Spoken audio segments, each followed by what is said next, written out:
Hello everyone, welcome back to Jwalpa coaching classes. तो बेटा इस वीडियो में हम आज नया टॉपिक करेंगे और बहुत इंपॉर्टेंट टॉपिक है। ये है गॉस थ्योरम। क्या है? Gauss theorem. ठीक है। अच्छा, अब जरा ध्यान से देखो, गॉस थ्योरम क्या है।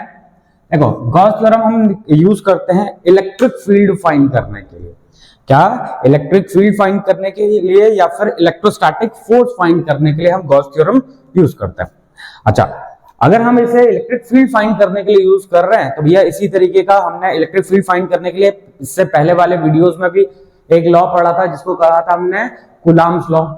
मतलब कूलम्ब्स लॉ भी से भी हम इलेक्ट्रिक फील्ड फाइंड करते हैं और गॉस थ्योरम से भी हम इलेक्ट्रिक फील्ड फाइंड करेंगे। तो जब कूलम्ब्स लॉ से भी इलेक्ट्रिक फील्ड फाइंड किया जाता है, गॉस थ्योरम से भी इलेक्ट्रिक फील्ड ही फाइंड करेंगे। तो भैया जब कूलम्ब्स लॉ था तो इसकी जरूरत क्यों पड़ी? बात समझ रहे हो? तो हम क्या है, मतलब जब हमारे पास कूलम्ब्स लॉ था तो हमें गॉस थ्योरम की जरूरत क्यों पड़ी? क्योंकि दोनों से हमें इलेक्ट्रिक फील्ड ही तो फाइंड करना है। तो इसलिए पड़ी क्योंकि बेटा अगर आपको याद हो कूलम्ब्स लॉ, तो कूलम्ब्स लॉ में हमने बोला था कि पॉइंट चार्ज के लिए, किसके लिए बोला था? पॉइंट चार्ज के लिए। पॉइंट चार्ज के लिए अगर हमारे पास पॉइंट चार्जेस गिवन हो, तो कूलम्ब्स लॉ में हमने पढ़ा था पॉइंट चार्ज के लिए। लेकिन यहाँ पे अगर हमारे पास चार्ज पॉइंट चार्ज ना हो के डिस्ट्रीब्यूटेड चार्ज हो, किस तरीके का चार्ज हो बेटे? इस तरीके से डिस्ट्रीब्यूटेड चार्ज हो, तो तब क्या करेंगे? क्योंकि कूलम्ब्स लॉ तो पॉइंट चार्ज के लिए था, ठीक है, और हमारे पास पॉइंट चार्ज ना होके जो चार्ज है वो किस तरीके से है?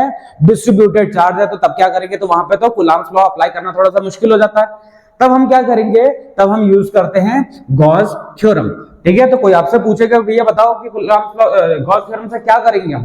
तो हम गॉस थ्योरम का जो बेसिक एप्लीकेशन है वो है कि भैया हम इससे इलेक्ट्रिक फील्ड फाइंड करेंगे। तो इलेक्ट्रिक फील्ड तो हम इलेक्ट्रोस्टैटिक फोर्स कूलम्ब्स लॉ से भी फाइंड कर सकते थे। तो इसकी जरूरत इसलिए पड़ी क्योंकि कूलम्ब्स लॉ में हम पॉइंट चार्ज के लिए पढ़ते थे और यहाँ पे हम पढ़ते हैं डिस्ट्रीब्यूटेड चार्ज के लिए। किसके लिए पढ़ते हैं? डिस्ट्रीब्यूटेड चार्ज के लिए पढ़ते हैं। ठीक है। अब ये कूलम्ब्स लॉ क्या है? अब जरा सुनो, इससे पहले वाला वीडियो अगर आपने नहीं देखा तो उसे जरूर देखिए, क्योंकि उसमें हमने पढ़ा था इलेक्ट्रिक फ्लक्स। क्या पढ़ा था? Electric flux. तो इलेक्ट्रिक फ्लक्स क्या होता है बेटा? इलेक्ट्रिक फ्लक्स होता है कि भैया किसी क्लोज सरफेस के थ्रू कितनी इलेक्ट्रिक फील्ड लाइंस पास हो रही। क्या? किसी क्लोज सरफेस के थ्रू कितनी इलेक्ट्रिक फील्ड लाइंस पास हो रही है, उन्हें क्या कहते हैं? हम इलेक्ट्रिक फ्लक्स कहते हैं। उसमें हमने एरिया वेक्टर भी पढ़ा था। अगर आपने नहीं देखा वो वीडियो तो उसको जरूर देखो। ठीक है।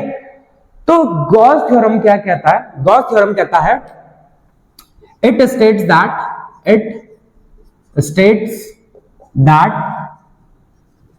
flux, electric flux through a closed surface is 1 by epsilon naught times of the charge enclosed by the surface,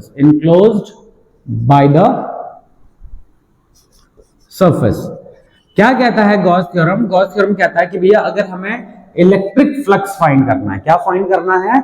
electric flux find करना है। तो इलेक्ट्रिक फ्लक्स किसके बराबर आता है? इलेक्ट्रिक फ्लक्स आता है 1 by epsilon naught times of charge enclosed by the surface। मतलब किसी क्लोज सरफेस के अंदर कितना चार्ज एनक्लोज हो रहा है, ठीक है, उसका 1 by epsilon naught टाइम्स क्या कहलाता है? फ्लक्स कहलाता है। हमने पिछले वाली वीडियो में पढ़ा था कि भैया फ्लक्स कैसे निकाला जाता है? फ्लक्स निकाला जाता है E डॉट ए से निकाला जाता है। इससे पहले वाले वीडियो में यही तो पढ़ा था कि E डॉट ए क्या देता है हमें? इलेक्ट्रिक फ्लक्स देता है। लेकिन अगर हमारे पास इलेक्ट्रिक फील्ड की वैल्यू नहीं दे रखी, एरिया की वैल्यू नहीं दे रखी, सिर्फ और सिर्फ चार्ज दिया हुआ, बोला कि इस चार्ज की वजह से किसी सरफेस के अंदर इतना चार्ज इनक्लोज्ड है, तो बताओ इलेक्ट्रिक फ्लक्स बताओ। तो आप इलेक्ट्रिक फ्लक्स सिंपली क्या निकालोगे? 1 by epsilon naught times of charge enclosed bye the surface. और कौन सा सरफेस? यहाँ पे हम गॉसियन सरफेस की बात कर रहे हैं। ठीक है।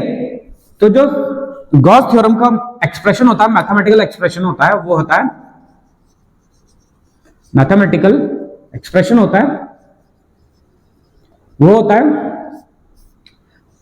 Flux is equals to E dot A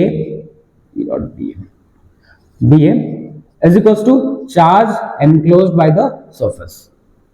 1 by epsilon naught times of the charge enclosed by the surface। ये क्या है, गॉस थ्योरम का मैथमेटिकल एक्सप्रेशन है। चलो इसके लिए फिलहाल अभी इसे छुपा देते हैं। तो फ्लक्स इसके बराबर आ रहा 1 by epsilon naught times 1 by epsilon naught times of the charge enclosed by the surface। Surface के अंदर कितना चार्ज एनक्लोज हो रहा है उसका 1 by epsilon naught times क्या देता है, हमें फ्लक्स देता है। अच्छा अब इसको छुपाओ, इसको छुपा दो। या फिर फ्लक्स आपने पिछली क्लास में क्या पढ़ा था, phi is equals to E dot A पढ़ा था। यहाँ पे इंटीग्रेशन के फॉर्म में, इंटीग्रेशन के फॉर्म में कि क्या है कि अगर बेटा आपने छोटा सा एरिया ले रखा है उसको इंटीग्रेट कर दो, छोटे से एरिया को क्या करो आप इंटीग्रेट कर दो तो ओवरऑल एरिया मिलता है। अभी आगे करेंगे एप्लीकेशन में, वहां पे जानेंगे इसके बारे में ज्यादा।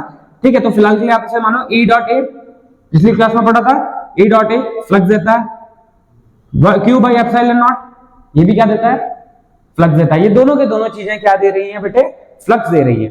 तो गॉस थ्योरम कहता है कि अगर हमें इलेक्ट्रिक फ्लक्स निकालना है किसी क्लोज सरफेस के थ्रू तो हम कैसे निकालेंगे, 1 by epsilon naught times of charge enclosed by the surface. Suppose हमारे पास एक 2 कूलम का चार्ज है, कितना है 2 कूलम का चार्ज है, किसी सरफेस के अंदर एनक्लोज हो रखा है। पूछा गया है कि इसका फ्लक्स निकालो, तो या तो पहले तुम इसका इलेक्ट्रिक फील्ड निकालो, फिर उसका एरिया निकालो, फिर उसको सॉल्व करो। लेकिन आप इतना लंबा नहीं जाना चाह रहे तो आप क्या करोगे कि फ्लक्स इज इक्वल टू क्या होता है, चार्ज अपॉन ये परमिटिविटी ऑफ फ्री स्पेस, ये होता है। तो चार्ज कितना था 2, परमिटिविटी ऑफ फ्री स्पेस की वैल्यू रख देंगे तो हमें क्या मिल जाएगा, फ्लक्स मिल जाएगा। बात समझ में आ रही है?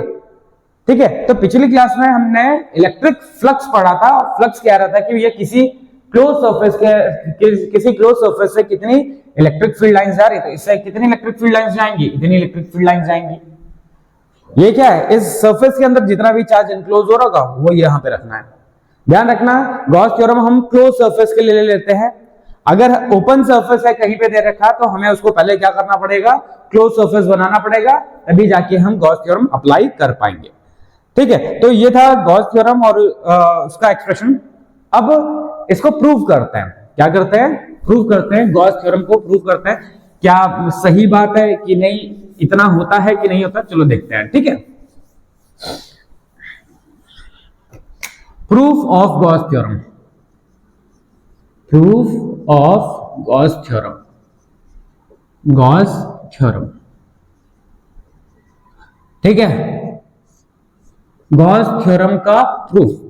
ठीक है, देखो गॉस थ्योरम का प्रूफ कर रहे हैं। मान लेते हैं हमारे पास एक चार्ज है, पॉजिटिव चार्ज Q, क्या है Q। इससे r दूरी पे इलेक्ट्रिक फील्ड के बारे में हम बात कर रहे हैं। ठीक है, अब वो r दूरी इधर भी हो सकती है, इधर भी हो सकती है, इस साइड में भी हो सकती है और साइड में भी हो सकती है, कहीं पे भी हो सकती है। इसके चारों तरफ r डिस्टेंस पे हमें इलेक्ट्रिक फील्ड के बारे में बात करनी। तो अब मैं यहां पे क्या बनाऊंगा, यहां पे बनाऊंगा मैं पहले एक क्लोज सरफेस। क्या बनाऊंगा बेटे, क्लोज सरफेस। इस क्लोज सरफेस को बोलते हैं बेटा गॉसियन सरफेस। क्या बोलते हैं इसे, गॉसियन सरफेस कहते हैं इसे। इस क्लोज सरफेस को क्या कहेंगे हम, गॉसियन सरफेस। तो देखो क्या है, हमारे पास एक चार्ज था, ठीक है, इससे r डिस्टेंस पे हमें बोला कि क्या है कि भैया इलेक्ट्रिक फील्ड के बारे में आप इलेक्ट्रिक फील्ड निकालो। ठीक है, अच्छा पॉजिटिव चार्ज है तो पॉजिटिव चार्ज से इलेक्ट्रिक फील्ड लाइंस कैसे आती हैं, इस तरीके से आती हैं electric field lines positive charge से, ऐसे ऐसे ऐसे आती हैं electric field lines positive charge से। तो पॉजिटिव चार्ज से इलेक्ट्रिक फील्ड लाइन इस तरीके से आ रही चारों। अब हमें क्या करना है, यहाँ पे गॉस थ्योरम प्रूव करना है, तो चलो करके देखते हैं। देखो हमने पढ़ा था फ्लक्स, क्या पढ़ा था, फ्लक्स पढ़ा था कि phi is equals to E dot dm, ये तो पढ़ा था E डॉट dm। ये क्या कह रहा है, surface integration of electric field on a close loop. मतलब हमें क्या करना है, इलेक्ट्रिक फील्ड का सरफेस इंटीग्रेशन करना, मतलब इंटीग्रेशन करना है किसमें, क्लोज लूप में। ठीक है, तो ये हमें क्या देगा, फ्लक्स देगा। अब देखो क्या है, हमने ये तो बना दिया गॉसियन सरफेस। अब इस गॉसियन सरफेस पे क्या करते हैं बेटा, इस गॉसियन सरफेस पे एक छोटा सा एलिमेंट मान लेते हैं। ये मान लिया हमने, ये छोटा सा एक एलिमेंट है, इसका एरिया वेक्टर है dA। ठीक है, क्या है, हमने इस पूरे गॉसियन सरफेस में क्या माना है, एक छोटा सा एलिमेंट माना है, मतलब इस पूरे से इसमें से एक छोटा सा पीस काट लिया, ठीक। इसका एरिया वेक्टर कैसा है, ऐसा। इलेक्ट्रिक फील्ड का डायरेक्शन कैसा है, ऐसा, ठीक है। तो फाई इज इक्वल्स टू क्या मिलेगा हमें, phi is equals to dot product है तो क्या होगा, E D A cos theta, ऐसा ही होगा ना, क्या होगा, E D A cos theta. अब जरा थीटा किसके बीच में एंगल होता था, थीटा किसके बीच का एंगल है बताओ, किसके बीच का, इलेक्ट्रिक फील्ड और एरिया वेक्टर के बीच में। तो इलेक्ट्रिक फील्ड का डायरेक्शन ऐसा है, एरिया वेक्टर का डायरेक्शन ऐसा है, इलेक्ट्रिक फील्ड भी ऐसा है, एरिया वेक्टर भी ऐसा है, दोनों के दोनों सेम डायरेक्शन में है। तो थीटा की वैल्यू यहां पे क्या जाएगी, 0 जाएगी। और फ्लक्स हमें क्या मिलेगा बेटे, फ्लक्स मिलेगा हमें ई डीएम, ऐसा मिलेगा ना, ई डीएम।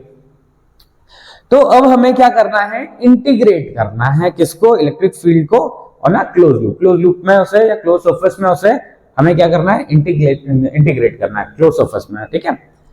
अब क्या करेंगे, अब जरा देखो, जब भी हम इंटीग्रेशन करते हैं तो इंटीग्रेशन के टाइम पे जो कांस्टेंट टर्म होता है उसको हम बाहर निकालते हैं। जब भी इंटीग्रेशन करेंगे बेटा तो इंटीग्रेशन में हम कांस्टेंट टर्म को बाहर निकालेंगे। जैसे यहां पे अगर मैं बात करूं तो यहां पे कौन है कांस्टेंट, ई, ई क्या है, कांस्टेंट है। क्यों है कि ई कांस्टेंट, क्योंकि भैया ये चार्ज था, ऐसे आप आर डिस्टेंस पे गए, यहां पे इलेक्ट्रिक फील्ड की कुछ वैल्यू कितनी होगी, इलेक्ट्रिक फील्ड की value 1/4 pi epsilon naught Q upon R square, यही होगी। आप यहां से आर डिस्टेंस यहां पे आए तो यहां पे इलेक्ट्रिक फील्ड की भी यही वैल्यू, क्यों, क्योंकि चार्ज तो सेम है, 1/4 पाई एप्सिलॉन नॉट कॉमन है, कांस्टेंट है सॉरी, और आर डिस्टेंस बराबर है। यहां से आर डिस्टेंस पे यहां पे गए, वहां पे भी इलेक्ट्रिक फील्ड ही, यहां से आर डिस्टेंस पे यहां पे गए, इलेक्ट्रिक फील्ड की वैल्यू यही, आर डिस्टेंस पे यहां पे इलेक्ट्रिक फील्ड की वैल्यू। मतलब आप इस सरफेस पे कहीं पे भी अगर आप क्या करते हो बेटा, इसके पूरे सरफेस पे कहीं पे भी आप इलेक्ट्रिक फील्ड देखते हो तो इलेक्ट्रिक फील्ड क्या है, कांस्टेंट है, वो इलेक्ट्रिक फील्ड कितना है, इतना, ठीक है। तो इलेक्ट्रिक फील्ड क्या है, कांस्टेंट है, तो मैंने इलेक्ट्रिक फील्ड को निकाल लिया इस तरीके से बाहर, और ये हो गया इंटीग्रेशन ऑफ डी। अब जरा ध्यान से सुनना, हाँ, इलेक्ट्रिक फील्ड तो हमने बाहर निकाल लिया और इलेक्ट्रिक फील्ड की हम वैल्यू भी पुट कर देंगे। अब इंटीग्रेशन ऑफ डीए क्या कह रहा है, आप जरा ध्यान से सुनो। इंटीग्रेशन का मतलब होता है समीशन करना। क्या होता है, समीशन करना, मतलब जोड़ना होता है। क्या होता है, जोड़ना।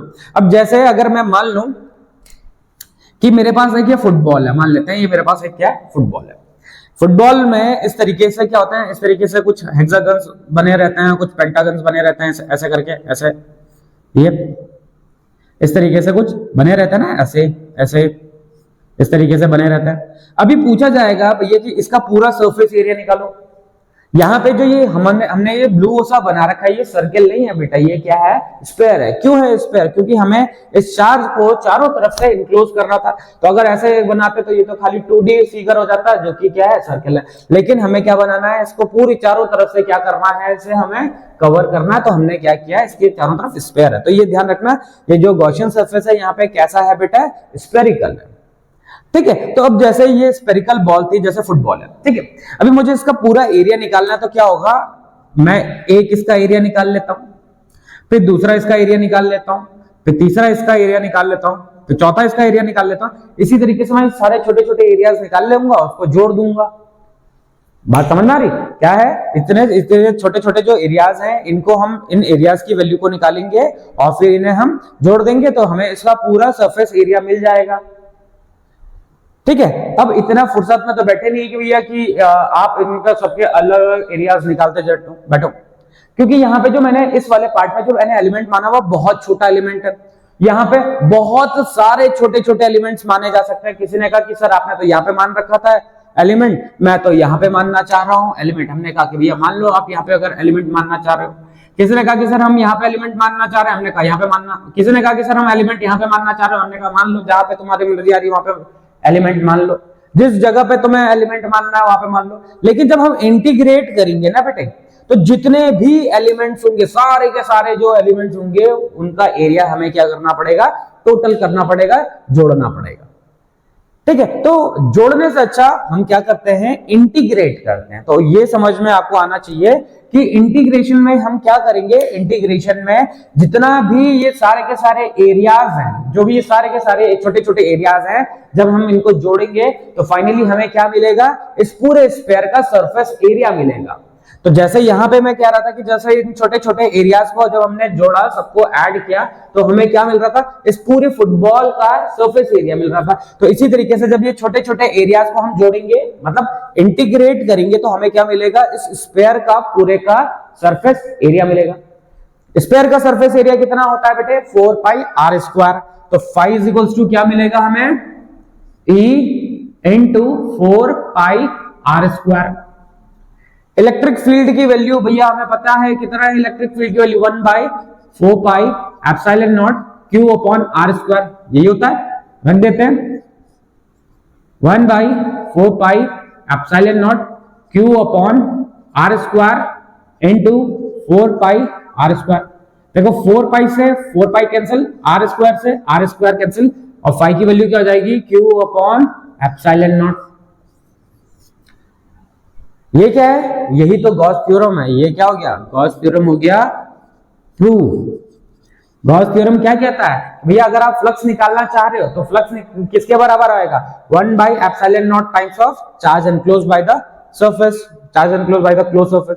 और जो हमने फ्लक्स का डेफिनेशन पढ़ा था, वहां पे क्या पढ़ा था कि फाई इज इक्वल टू क्या होता है, ए डॉट ए, यही तो पढ़ा था। और अगर ध्यान दो तो ये वही चीज है जो हमने पिछली बार पढ़ा था, डेफिनेशन में जो पढ़ा था, फ्लक्स का जो टॉपिक पढ़ा था उसमें हमने यही चीज पढ़ा था।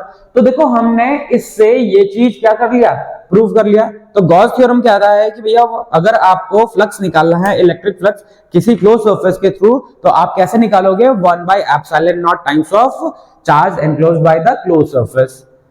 ठीक है, तो ये हमने गॉस थ्योरम प्रूव कर लिया। अब अगला काम है हमारा कि भैया अगर गॉस थ्योरम सही है, गॉस थ्योरम अगर ठीक है, तो गॉस थ्योरम से हम इलेक्ट्रोस्टैटिक या फिर कूलॉम्स लॉ को भी प्रूव करेंगे। ठीक है, तो नेक्स्ट टॉपिक है हमारा Coulomb's law from Gauss theorem. ठीक है, चलिए करते हैं।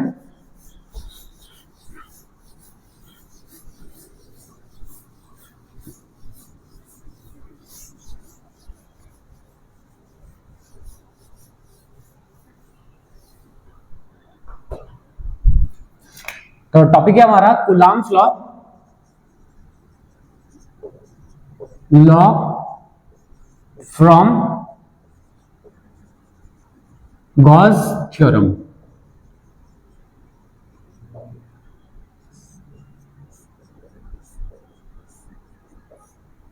ठीक है, हमें क्या प्रूव करना है, कूलॉम्स लॉ को प्रूव करना है गॉस थ्योरम से।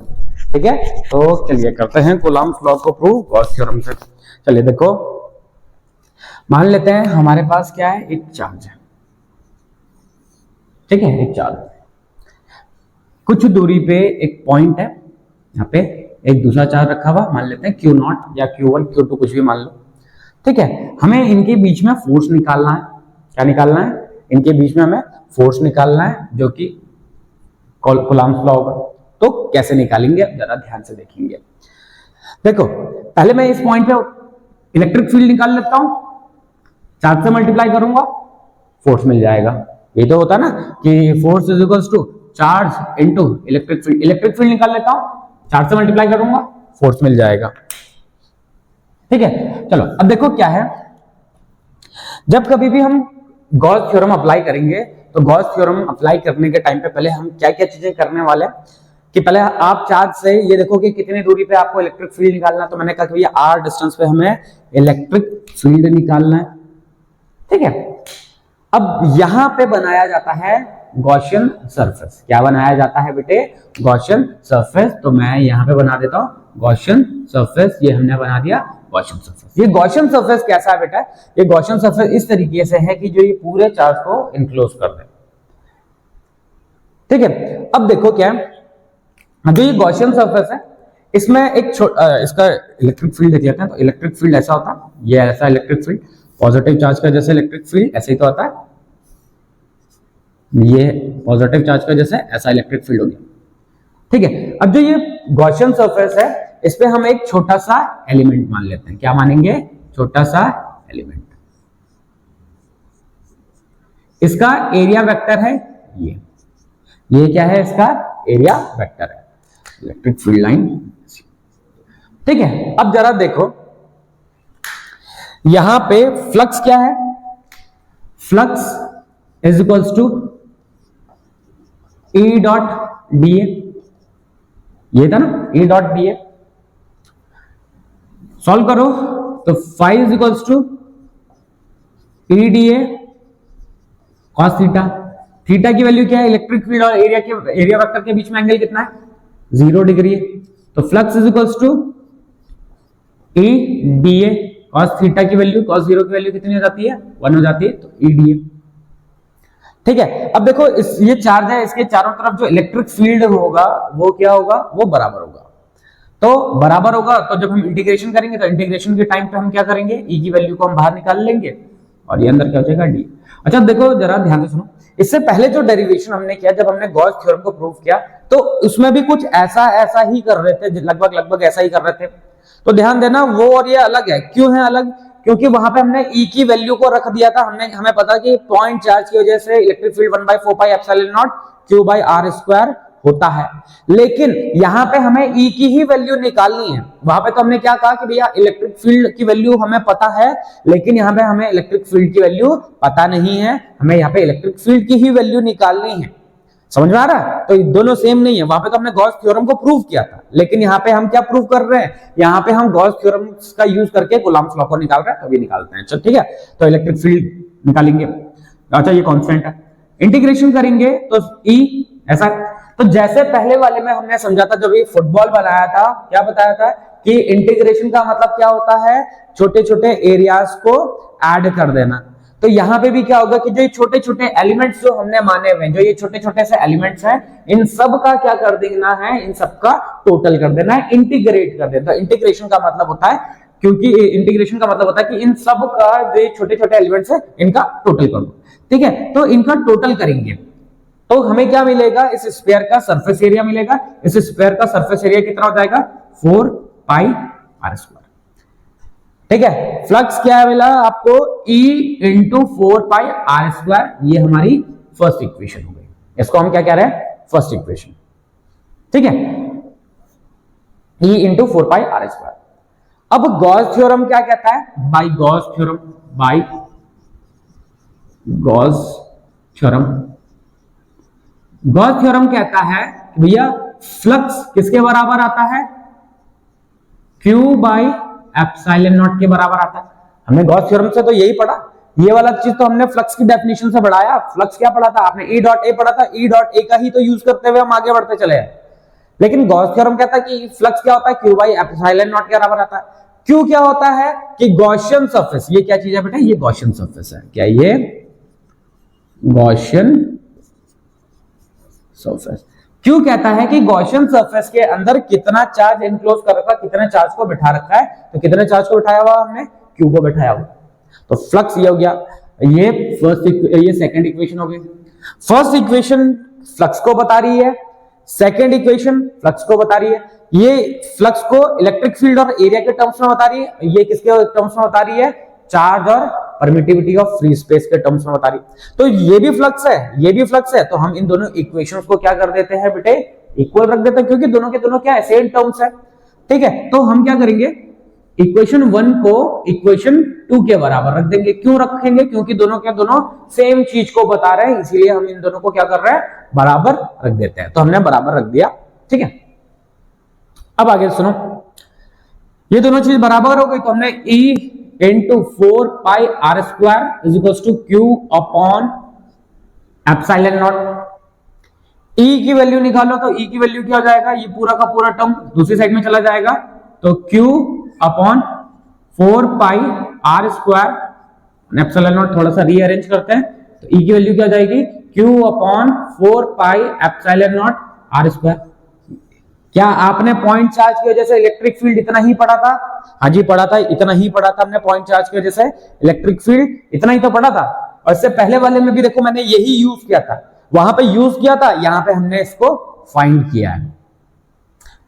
ठीक है, तो ये तो हो गया इलेक्ट्रिक फील्ड। लेकिन हमें फाइंड करना था क्या, फोर्स। तो फोर्स क्या होता है, फोर्स होता है E Q नॉट और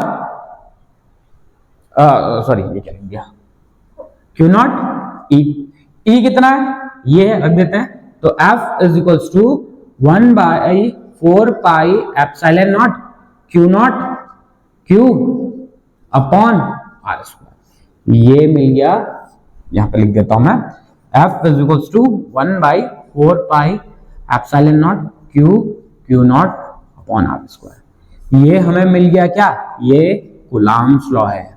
क्या है बेटा, ये कूलम्ब्स लॉ है। तो हमने कूलम्ब्स लॉ को फाइंड कर लिया, डिराइव कर लिया, किससे, गॉस थ्योरम का यूज करके हमने कूलम्ब्स लॉ को फाइंड कर लिया। ठीक है, तो इससे पहले वाले डेरिवेशन में हमने गॉस थ्योरम प्रूव किया था और यहां पे हमने गॉस थ्योरम से कूलम्ब्स लॉ को निकाला है। तो गॉस थ्योरम क्या था, Q is equals to phi is equals to Q upon epsilon not और flux is equals to E dot A होता है। हमने दोनों को कंप्यूट किया, इक्वल पुट किया, इलेक्ट्रिक फील्ड मिल गया। आपको पता है कि फोर्स इज इक्वल्स टू क्या होता है, Q इंटू इलेक्ट्रिक फील्ड होता है। क्या होता है, Q into electric field. Electric field value निकाल रख दिया, सॉल्व कर लिया। ठीक है, तो ये हो गया बेटे ये गॉस थ्योरम से कूलम्ब्स लॉ को हमने निकाल लिया। ठीक है, तो जो गॉस थ्योरम है ये बहुत इंपॉर्टेंट है। अभी हमने इसके एप्लीकेशंस भी पढ़ने हैं। ठीक है, कूलम्ब्स लॉ क्या कहता था कि, कूलम्ब्स लॉ कहता था कि भैया हमारे पास पॉइंट चार्ज है, पॉइंट चार्ज की वजह से इलेक्ट्रिक फील्ड इतना होता है, इलेक्ट्रोस्टैटिक फोर्स इतना होता है। लेकिन गॉस थ्योरम कहता है कि भैया अगर चार्ज डिस्ट्रीब्यूटेड है, कहीं पे पॉइंट चार्ज ना हो के चार्ज पूरे सरफेस पे, लाइन पे, वॉल्यूम पे डिस्ट्रीब्यूट कर रखा, फैल रखा है, तो तब हम कैसे करेंगे, तब हमें इलेक्ट्रिक फील्ड की वैल्यू निकालनी होगी। तब कैसे निकालेंगे, तो तब निकालने के लिए हम गॉस थ्योरम यूज करते हैं। तो ये हमने गॉस थ्योरम पढ़ लिया, उसका प्रूफ पढ़ लिया और कूलम्ब्स लॉ को गॉस थ्योरम से डिराइव भी कर लिया। तो आज के इस वीडियो में हम इतना ही करेंगे। नई वीडियो में मिलेंगे हम एप्लीकेशन ऑफ गॉस थ्योरम के साथ। ठीक है, गॉस थ्योरम को अप्लाई करके दिखाएंगे। अप्लाई करके क्या फाइंड करेंगे, अप्लाई करके हम फाइंड करेंगे इलेक्ट्रिक फील्ड फाइंड करेंगे। गॉस थ्योरम का यूज करके इलेक्ट्रिक फील्ड फाइंड करेंगे। अलग अलग डिस्ट्रीब्यूटेड चार्ज का, जैसे लाइन चार्ज, मतलब चार्ज डिस्ट्रीब्यूटेड है, पूरी लाइन पे डिस्ट्रीब्यूटेड है, हो सकता है एरिया पे डिस्ट्रीब्यूटेड हो सकता है वॉल्यूम पर डिस्ट्रीब्यूटेड हो।